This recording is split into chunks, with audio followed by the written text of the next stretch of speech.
Joseph Campbell once said, "Fear is contraction and love is expansion." Now I believe that the same applies to business.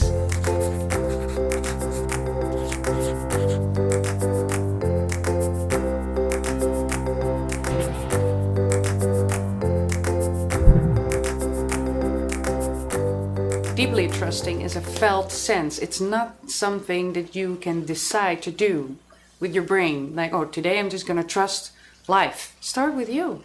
Can you trust your own actions? Can you trust your own decision making?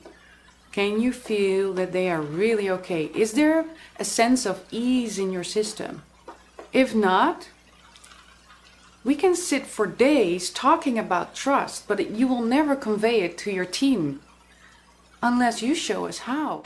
In my work, when I'm brought in for group dynamics that are not working or there's an issue, I tend to look not at the group dynamics first, but what's happening in each individual person. How are they holding the dynamic? For instance, if there's a trust issue in a group, I would first look in and invite them inside. How are you holding trust within yourself? Is there a felt sense of trust or a mental image of trust? Once that's settled, then we can truly see what's happening interpersonally. Because what I find is what we usually cannot meet in the other person is actually a reflection of what we are not able to meet in ourselves. And as long as we don't get that, there is a lot of space for blaming, disconnect, distancing. Because if I truly believe that you are my problem for not feeling trust, you're going to have a hard time.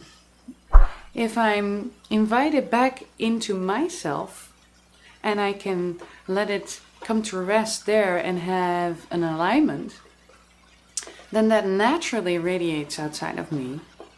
And that also changes the dynamic I have with you.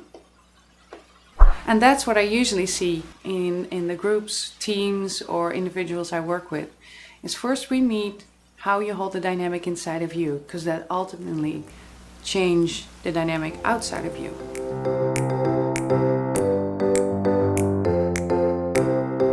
What was interesting when I went on a weekend with the board of directors is that there was this kind of conflict that you could almost say is childlike.